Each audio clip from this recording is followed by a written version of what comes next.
Lucunya Ustadz Wahabi tuh di sini. Assalamualaikum warahmatullahi wabarakatuh. Alhamdulillahi alal in'am wa syukrulahu alal ilham. Wassalatu wassalamu ala sayyidina Muhammadin asyrafil anam wa ala alihi wa sahbihi as-sadatil a'lam, amma ba'du.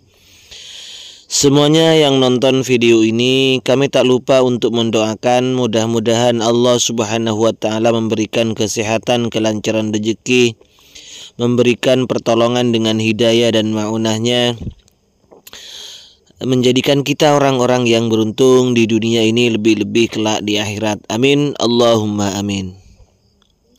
Memang Ustadz Wahabi itu seringkali membuat kita terhibur lah, begitu maksudnya. Karena hampir dari ceramah-ceramah mereka itu bikin kocak. Kalau pengkhianatan ilmiah dan kebohongan mungkin sudah biasa ya bagi mereka ini. Tapi yang lucu, mereka itu menjadikan Madinah dan Makkah sebagai tolak ukur dari mereka itu. Karena di sana itu tempat lahirnya Islam tentunya murni. Dan kerajaan Saudi Arabia ini dipercaya oleh Allah Subhanahu wa ta'ala untuk menjaga kedua kota suci tersebut, tentunya bebas dari bid'ah. Ternyata apa? Baik, kita dengarkan dulu penjelasan dari Ustadz Kocak ini, Sufyan Khalid Rurai. Bagaimana hukumnya meletakkan tulisan nama Rasulullah sejajar dengan nama Allah seperti banyak dipasang? Syekh Ibn Utsaimin, Syekh Muhammad bin Shalih Al-Utsaimin mengatakan itu juga masuk dalam makna larangan hadis Nabi SAW terhadap orang yang mengatakan Masya Allah wa syi'ta, sesuai kehendak Allah dan kehendakmu. Maka kata beliau, termasuk perbuatan menyamakan antara Allah dengan Muhammad, dipajang sama rata, itu juga termasuk. Kalau begitu, bagaimana kalau diturunkan sedikit? Jadi nama Allah yang di atas, nama Muhammad yang di bawah. Pak Sufyan Khalid Rurai, Anda kan lulusan Madinah ya, lulusan Arab Saudi ya. Bukankah betapa banyak di Masjid Nabawi dan di sekitar Ka'bah itu, bahkan pintunya Ka'bah bertuliskan apa, Pak? Coba Anda lihat di Masjid Nabawi itu. Di Masjid Nabawi, di dalam itu kan ada payungnya juga.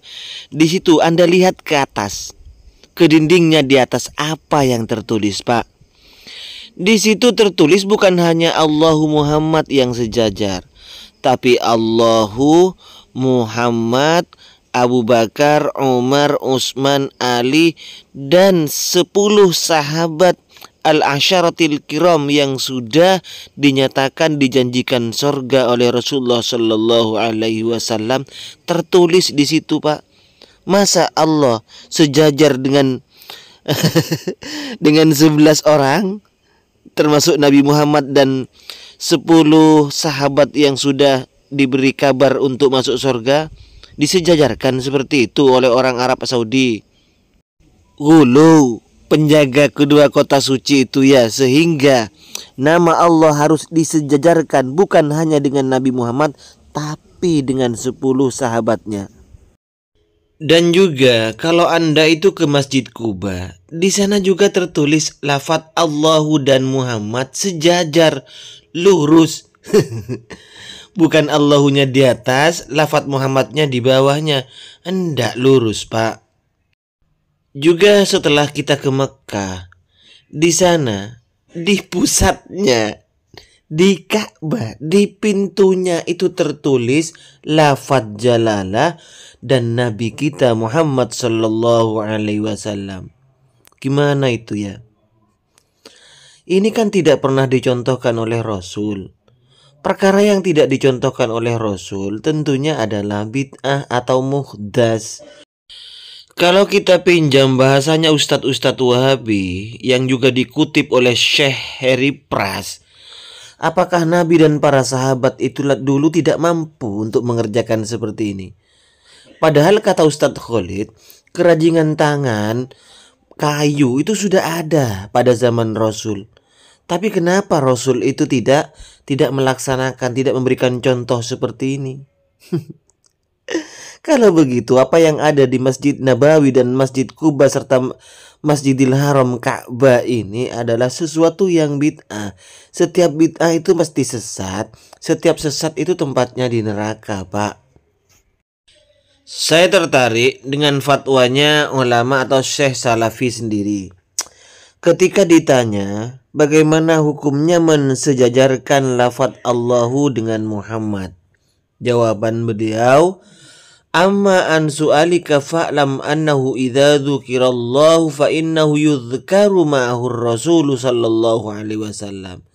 Ketahuilah bahwa ketika Allah Subhanahu wa taala disebut, mesti di situ nama nabi kita Rasulullah sallallahu alaihi wasallam disebut. Dan ini terjadi di banyak tempat, bukan hanya satu. Bahkan contohnya adalah ketika ada orang yang mau masuk Islam, di situ disyaratkan harus asyhadu an la ilaha illallah, digandeng dengan lafaz wa asyhadu anna Muhammadar Rasulullah. Di dalam sholat pun seperti itu. Dan sebenarnya ini ada hadis yang bisa dijadikan rujukan, yaitu warafa'na laka dzikrak. Allah memang meninggikan derajatnya Rasulullah sallallahu alaihi wasallam. Ketika nama Allah disebut, maka nama Nabi pun akan ikut disebut. Jadi Allah sampai berkata terhadap Nabi kita Muhammad sallallahu alaihi wasallam, aku ini tidak akan disebut kecuali kamu juga disebut, kata Allah Subhanahu wa taala. Wala ya'ni dzalika anna Rasulullah sallallahu alaihi wasallam syarikun lillah. Bukan berarti, Pak, dengan mensejajarkan Allahu Muhammad ini, meluruskannya, bukan berarti ini sebagai menyekutukan Allah atau membuat Allah itu tandingan. Dan saya kira ndak ada kok, Pak. Orang Islam yang bodoh sekalipun itu ndak ada. Ketika melihat gambar Allahu Muhammad, kemudian pikirannya berubah, jangan-jangan Muhammad ini adalah syariknya Allah, temannya Allah, kemampuannya sama dengan Allah. Ndak ada yang berpikiran seperti itu. Pasti orang Islam itu akan menjawab bahwa Allah itu adalah Al-Khaliq, sementara Muhammad itu adalah Al-Makhluk. Pasti jawabannya seperti itu, Mas.